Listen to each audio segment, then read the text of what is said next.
What's up guys? Nandito tayo ngayon sa Gyro Travels. Mag-unbox tayo ngayon ng isa sa mga pinakasikat na helmet brand ngayon sa Pilipinas, which is sa ngayon talagang sikat na sikat. Ang dami nang gumagamit dahil unang-una mura plus matibay din siya. So guys, ito yung i-unbox natin ngayon. Ganda nito guys. Naulaan nyo kung anong brand.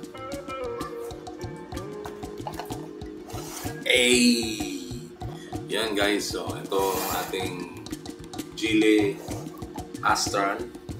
Bagong labas lang siya guys. Ito ang ating Gile Astral. Yan. Version Freeway Golden. Ganyan.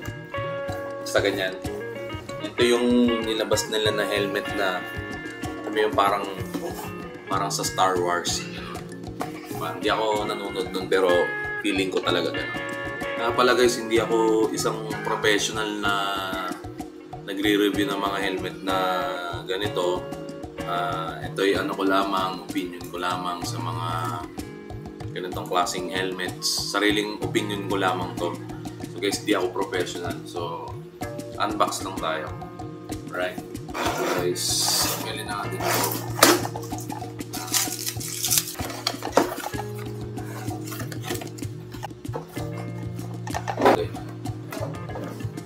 Meron siyang libreng parang mask to sa mukha. Sinusuot to bago mo suotin yung helmet para hindi agad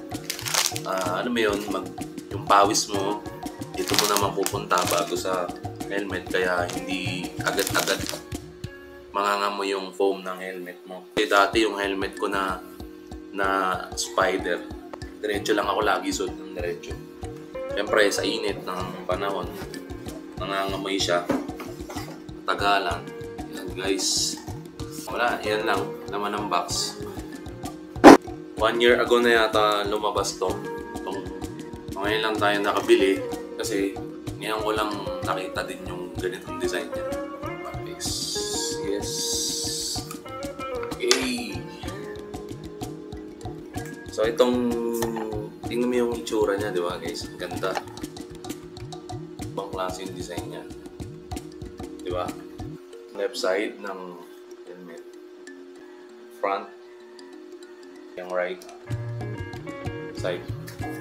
Yung shell niya is ABS composite. Tapos yung kanyang visor is polycarbonate, scratch resistant. Itong visor niya na to. Tapos alam mo, ganyan lang, di ba? Inangat mo yan. Ganda, di ba? Inangat mo siya na ganyan. Biglang dual visor siya, mga sir. Di ba?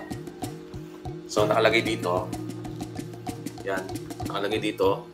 Windshield system. Tapos, yung retention system niya naman is ito.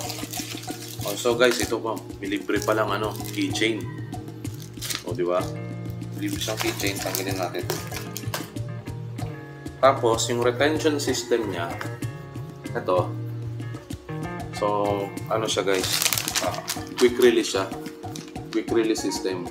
Parang, yan, pag nila mo na ganyan, kakabit mo lang siya na ganyan. Di ba? Diretso na siya.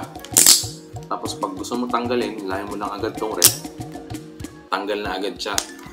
Sa mga, minsan nagmamadali, ganyan. Pero sa akin, mas maganda pa rin yung mga double D-ring na ginagamit sa helmet. Kasi yun talaga safe yun. Talagang walang tendency na matanggal sa helmet mo in case of crash. Semplang, ganun. Huwag naman sana, di ba? So, ayun.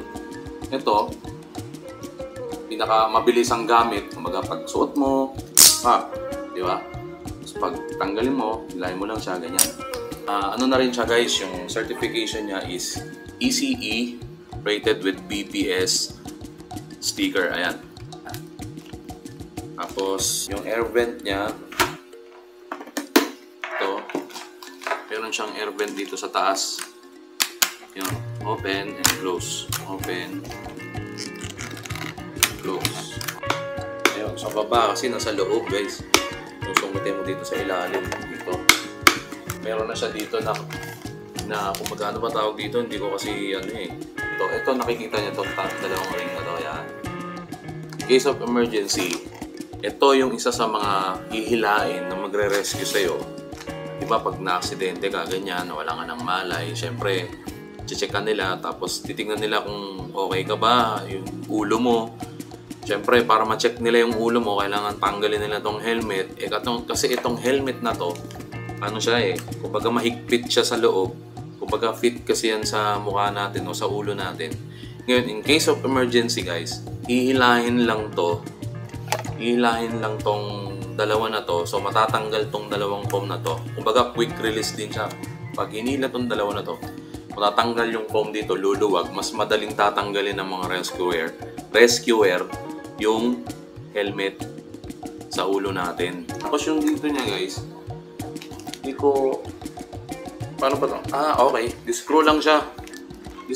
Iniikot lang siya. Ayun, Tapos, pwede mo ulit siyang ipitan. So, yun. Yes. Yun, Yan. Tanggalin natin. Yun. O, di ba? Ganda, guys, di ba? Tapos, subukan natin i-suot, guys. Medyo mahigpit siya, guys, pero ang ganda. Ang ganda talaga.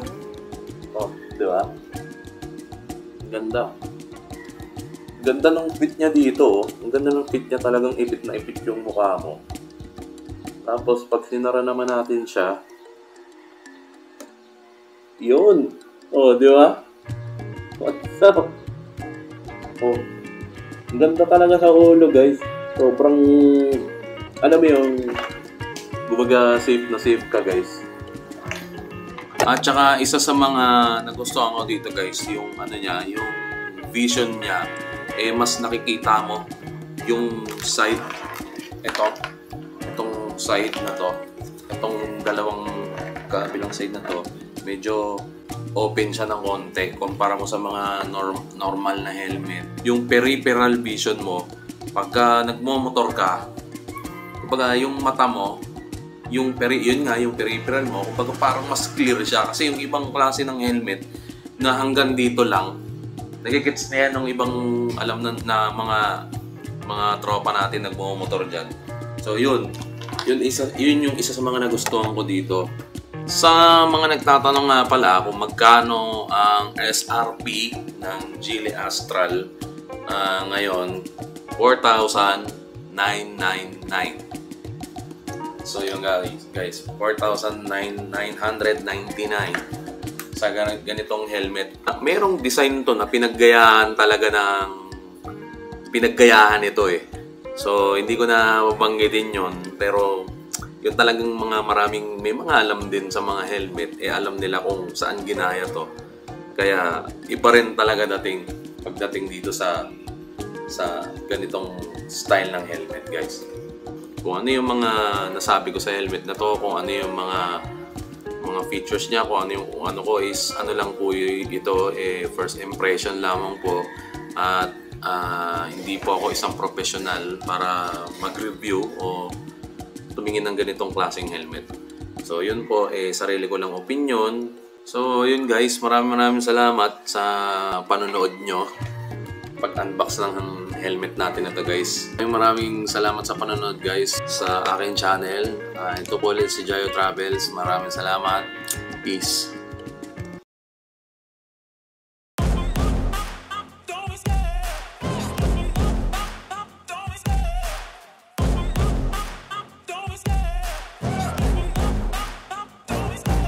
Love the chase and the hunt, and I set the pace when I'm running. I always take what I want and I always give it 100. Don't need a bank, no I'm funded. Play the game like it's nothing. I'm always thankful for something. Don't take for granted, stay humble. Now wake up, it's time to look at the enemy. Look in the mirror if he is no friend to me. It's not working out.